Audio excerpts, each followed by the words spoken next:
Alléluia. Je vous salue tous dans le nom de Jésus-Christ. Shalom à toute la famille chrétienne, à tous les bien-aimés enfants de Dieu. Il y a des questions qui ont été posées et je voulais me prononcer sur certaines interrogations. Je suis le pasteur Serge Kofi et je pense déjà que ces questions qui ont été posées sont des questions très importantes. Il y a des questions qui déjà montrent déjà la maturité où l'enfant de Dieu veut arriver. Il y a des questions qui montrent déjà le sérieux que la personne veut faire avec le Seigneur. Ce sont de très bonnes questions. Et pour rapidement rappeler ces questions, comment faire pour obtenir la véritable délivrance? Le peuple d'Israël libéré de la servitude a continué à pécher. Est-ce que c'est les péchés des familles qui continuent? Beaucoup sont morts. Est-ce que c'est le pouvoir du péché qui a fait toutes ces choses-là? Est-ce que la confession publique délivre de l'influence et des influences familiales? La confession affranchit totalement de la dépendance financière? Est-ce que le pouvoir des familles peut empêcher de réussir, de payer sa dîme, de soutenir l'œuvre? Comme je dis, ce sont de bonnes questions. Je vais répondre, essayer de répondre, pas forcément en suivant l'ordre, mais en vous présentant un point de vue de façon générale, parce que comme je le dis, c'est important ces questions. Je voulais commencer par dire premièrement que la Bible dit, vous connaîtrez la vérité et la vérité vous rendra libre. Ça veut dire que c'est la connaissance de la vérité qui nous a franchis. Tant que tu seras ignorant sur un sujet, sur un point de vue, tu seras l'esclave de cette situation. Nous avons été enfants de Dieu, par la grâce de Dieu. Ça fait 30 ans que nous sommes dans la foi. Il y a beaucoup de choses que nous avons apprises par la grâce de Dieu. Il y a beaucoup d'erreurs aussi dans lesquelles nous sommes tombés. Et nous sommes aujourd'hui bien placés pour partager la petite expérience que nous avons. La Bible dit aussi que nous sommes esclaves de ce qui a triomphé de nous. Tant que quelque chose arrive à te vaincre, tu es son esclave. Tu n'arriveras pas parce que la chose te domine. La chose te commande, tu fais tout, mais tu ne peux pas parce que la chose t'a déjà vaincu. Mais le jour où tu vaincras cette situation, tu ne seras plus l'esclave de cette situation. Et des gens vivent leur vie chrétienne. Il y a un aspect, un point dans la Bible qui dit que le chien est retourné à ce qu'il a vomi. Le chien est retourné à ce qu'il a vomi. Aujourd'hui, nous sommes enfants de Dieu. Si aujourd'hui quelqu'un doit retourner dans le monde, c'est les choses qui le fatiguaient avant de devenir chrétien là. C'est à ces mêmes choses qu'il retourne. Ça veut dire que l'influence sera toujours. Si dans la famille c'était une affaire de boisson, en rétrogradant, c'est à ta boisson que tu retournes. Il est rare que celui qui était déjà influencé par les femmes, quand il rétrograde, ses vols, il s'en va faire, ou bien autre chose qui n'était pas même dans sa manière de faire.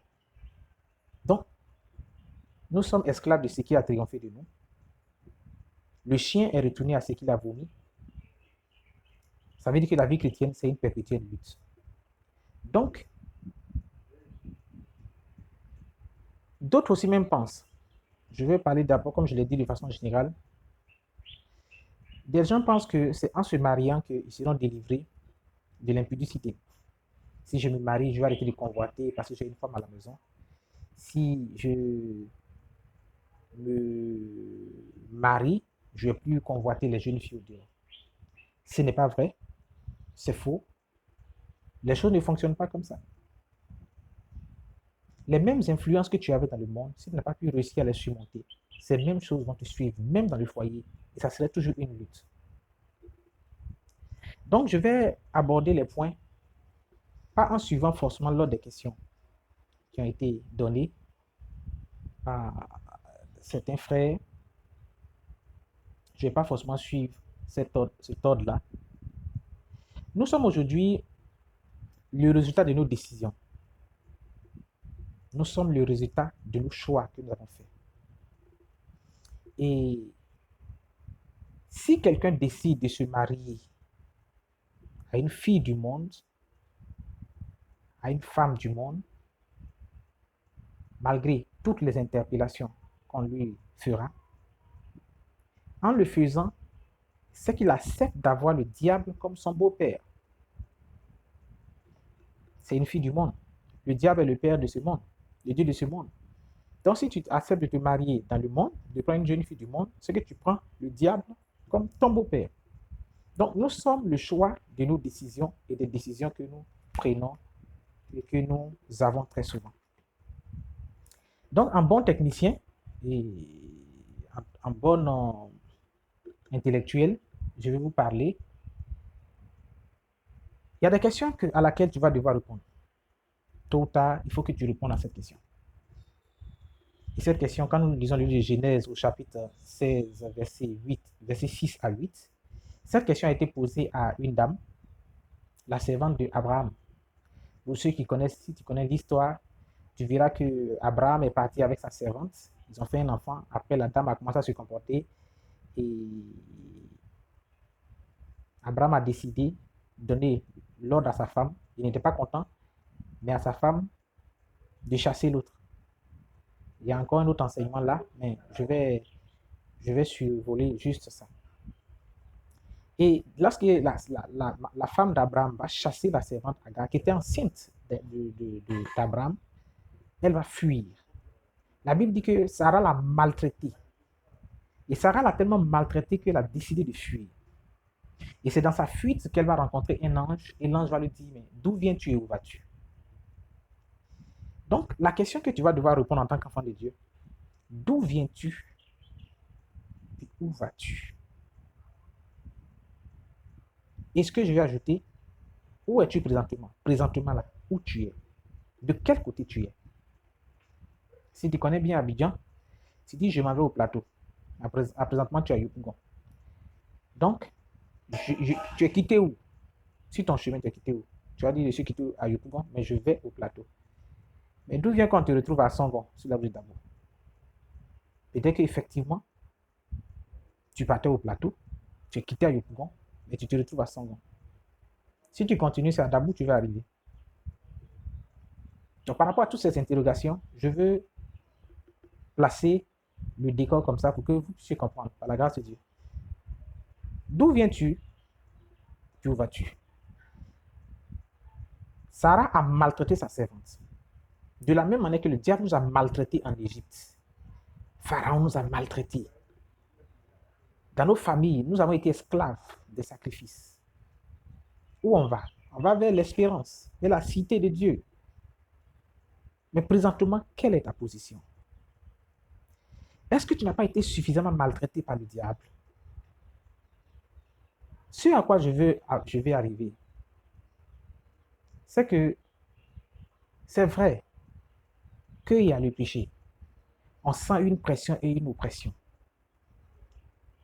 Mais si tu sais combien de fois l'ennemi te maltraite, ceux qui souffrent entre les mains de Satan, le peu qui nous manque aujourd'hui, même en étant dans la présence de Dieu, doit nous conforter, nous fortifier et doit nous amener à nous battre et puis à poursuivre l'objectif. Mais qu'est-ce que tu fais à Songon pendant que tu as dit que tu vas au plateau?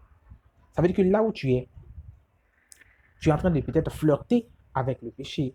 La négligence va rentrer dans ta vie. Ne perds pas de vue l'objectif. L'objectif, c'est le ciel.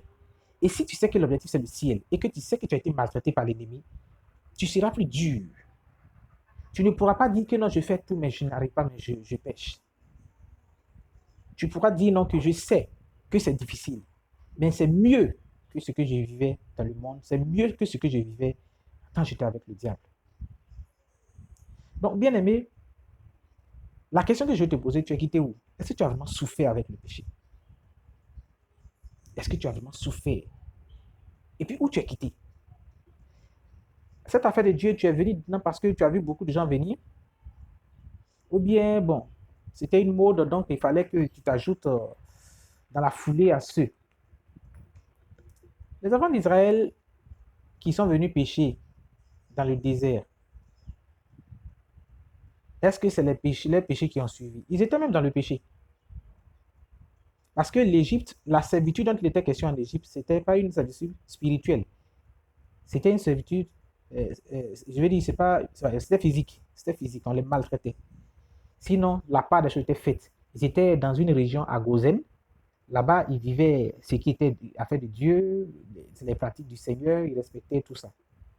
Mais comme ils n'étaient pas fatigués de la servitude de l'Égypte, ils ont continué. Quand il manque un peu d'eau, ils commencent à se plaindre. Quand il manque un peu de quelque chose, ils commencent à se plaindre. Maudit Dieu. Ils nous ont envoyé, quand on était là-bas, on mangeait concombre, on mangeait tout ceci, on mangeait de la viande. On est arrivé ici, hein, c'était mieux qu'on soit en Égypte. Donc, par moment dans notre vie chrétienne, on fait comme si quand on était dans le monde, c'était mieux. Donc là, ce n'était pas une affaire de lien de famille. Oui, il faut comprendre que le péché a son pouvoir.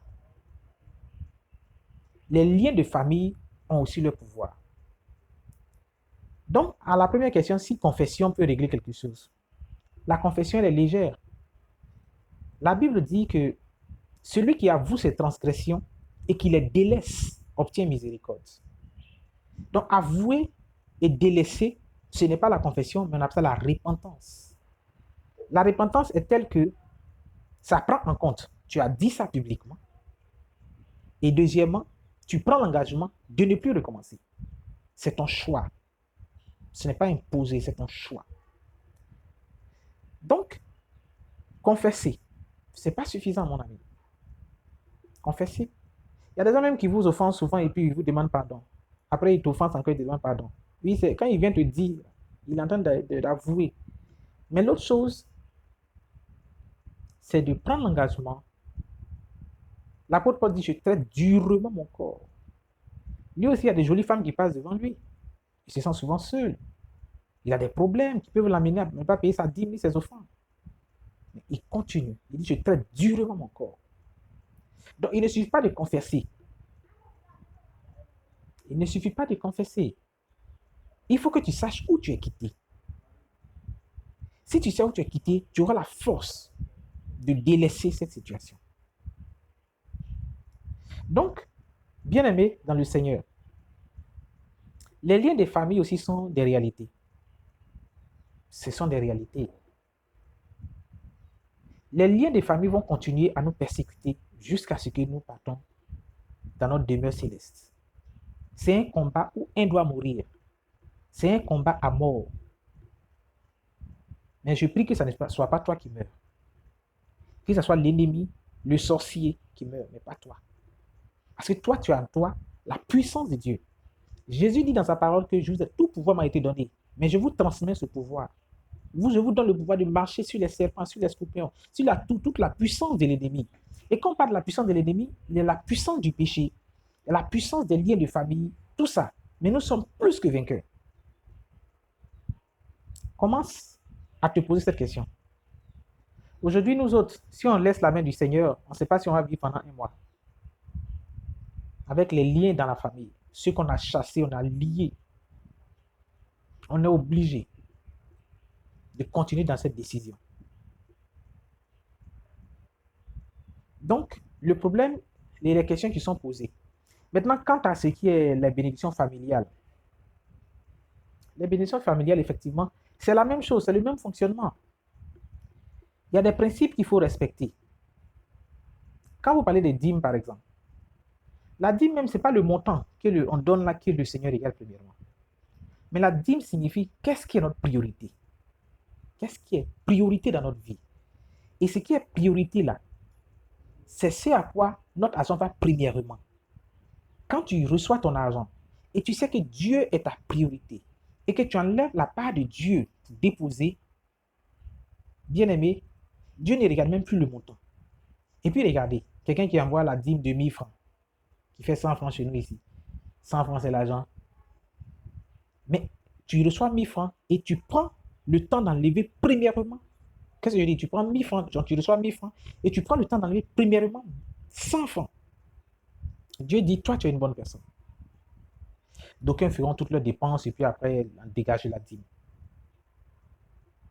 Mais toutes ces choses, l'ennemi te fait des propositions. Le diable, arrêtez de le montrer ou bien de l'imaginer comme un homme cornu avec des dents rouges, tout ça. Non, ça c'était... Non, on a grandi. Le diable, ce n'est pas ça. Mais s'il a des dents rouges et cornues, qui va aller vers lui? Il fait peur? Le diable, c'est un démarcheur, c'est un commercial très sapé, très éloquent. Il te fait des propositions. Et tu dois décider. Le diable fait des propositions. Même quand les gens disent que non, le diable m'a amené, m'a trompé, je suis tombé, je suis parti à l'hôtel, j'ai couché avec une fille. Le diable, il va payer ticket d'hôtel pour quelqu'un. Le diable, il va faire ça. Il te voit, il te montre une jeune fille, comment tu la trouves? C'est ce qu'on appelle les pas du péché. Ça, c'est des choses qu'on peut peut-être parler de ça prochainement. Les pas du péché. Comment on fait pour arriver au péché? Tu te montres la jeune fille, tu regardes toutes les rondeurs, tu regardes le lieu, les yeux, le charme. Il te dit, mais écoute, si tu vas avec elle, qu'est-ce que ça fait? Et tu acceptes de cogiter, de réfléchir dessus. Et ce n'est pas le même jour. Donc le diable fait des propositions. Ou bien celui qui fume et qui n'arrive pas. Celui qui se masturbe et puis dit n'arrive pas. Je vous le dis, le mariage ne fait pas qu'on devient moins impudique. Le mariage ne fait pas qu'on ne fait plus adultère. Non. C'est le même coup que nous allons recevoir. Il va falloir que toi-même tu règles ce problème définitivement. Parce que tu sais où tu es quitté avec le diable. Celui qui fume. Le diable va payer une cigarette pour donner à quelqu'un. Ou bien allumer une cigarette, mettre dans la bouche de quelqu'un. C'est pourquoi je dis, nous sommes le résultat de nos décisions. Mais néanmoins, le pouvoir du péché nous influence. Le pouvoir des familles, des liens, les hôtels de famille qui nous réclament toujours nous influencent. Mais nous-mêmes, notre péché aussi nous influence. C'est pourquoi quand on entend faire la cure d'âme et la délivrance, on fouille dans la vie des parents, on cherche les liens, on cherche aussi toi-même ce que tu as pratiqué. Il y a des gens qui sont plus aujourd'hui sur la puissance des hôtels de famille, mais c'est eux-mêmes qui sont unis avec plusieurs femmes. La Bible dit que celui qui s'unit avec une prostituée, il devient une même chair. Il y a des femmes avec lesquelles des gens sont sortis qui sont aujourd'hui problèmes. Parce qu'il y a des malédictions, il y a la poisse même dans leur famille. Deux personnes couchent ensemble, ça produit un enfant. Et l'enfant ressemble à ses arrière-grands-parents. Toi, tu as couché avec des filles n'importe comment, bien accepté d'aller avec des filles n'importe comment. Mais qu'est-ce que tu vas fabriquer? Tu te salis intérieurement. N'accuse plus les liens de famille. Le Seigneur t'a libéré. Tu ne dois plus être sous leur oppression. Aujourd'hui, peut-être c'est toi, tu ouvres des portes. Qu'est-ce qui est l'objet de ta pensée?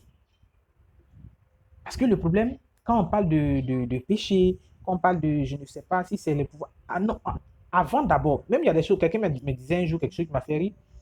Il dit que souvent, si on donnait l'occasion au diable de s'exprimer, il allait dire certainement, vrai, vrai, pardonnez. Vrai, vrai, ça là, c'est pas moi. J'ai l'habitude de faire mes choses, mais ça seulement, hein, pardonnez, c'est pas moi. C'est il sait où il a pris sa chose. Donc, je voulais donner ce point de vue. Il faut que nous partions à la repentance vraie. La repentance, c'est le sentiment qui nous pousse à tenir après avoir abandonné et confessé. Du moins, quand on parle de quelqu'un qui s'est repenti, il a décidé lui-même de se confesser totalement. Il a décidé d'abandonner. Et puis même quand on parle de confession, je disais à quelqu'un que la confession, c'est pas n'importe où on se confesse. Nous, en tant que pasteur, il y a des choses que les gens viennent nous dire. On ne peut pas dire ça dans le foyer. Les foyers vont éclater. Il y a des choses terribles que les gens se sont fait. Il y a des paroles fortes. Si monsieur apprend ça, non. Donc, la personne est venue, elle s'est confessée chez le pasteur que je suis. Ça s'arrête là. Je prie pour la personne, on continue. Mais répands-toi. Ne refais plus ça. Parce que ça, c'est la sagesse. Donc, ce n'est pas forcément à dire des choses qu'on a faites sur la place publique qui va faire que ça va couper les liens. Non. Une chose est de dire à quelqu'un. C'est pourquoi la Bible dit confessez-vous les péchés les uns aux autres, les uns les autres. Si tu te sens faible dans un domaine, tu appelles le frère. Frère, dans ce domaine, je suis faible. Aide-moi. Ah, donc tu es faible. D'accord, c'est une situation que moi j'ai vécue, j'ai traversée. Je peux t'aider. Donc, il faut la repentance vraie. J'espère que j'ai pu toucher l'ensemble des points. Je n'ai pas la prétention d'avoir le médicament pour pouvoir tout régler, mais c'est un avis que je voulais donner. Le Seigneur exige de nous une qualité de vie, une qualité de vie chrétienne. Et comme je dis, la vie chrétienne, c'est un combat à mort. Donc, si tu es chrétien, la Bible dit dans 2 Corinthiens 5, verset 17, si quelqu'un est en Christ, il est une nouvelle créature. Les choses anciennes sont passées. Les mentalités anciennes sont passées. La masturbation est passée. L'influence des hôtels est passée. Toutes ces choses-là sont passées. Maintenant, tu deviens une nouvelle créature. Une nouvelle créature, c'est un combat. Et chaque fois que tu réussis, le Seigneur t'envoie à un autre niveau. Chaque fois que tu réussis, Dieu t'envoie à un autre niveau. Donc, bien-aimés, soyez fortifiés. Que le Seigneur vous bénisse. S'il y a encore des interrogations, je serai là pour davantage appuyer mon intervention. Que le corps de Christ soit servi. Mais je retiens que nous sommes le résultat de nos décisions. C'est quelqu'un même qui décide de pécher. Sinon, le diable te fait des propositions. C'est toi-même qui te décides à pécher. Réfléchissons à ces paroles. Sinon, le diable, il ne peut rien nous faire. Au contraire, c'est nous, il nous craint. Parce que nous avons la puissance de Dieu. Donc, shalom à toute la famille. Que Dieu vous bénisse. Votre serviteur, le pasteur Serge.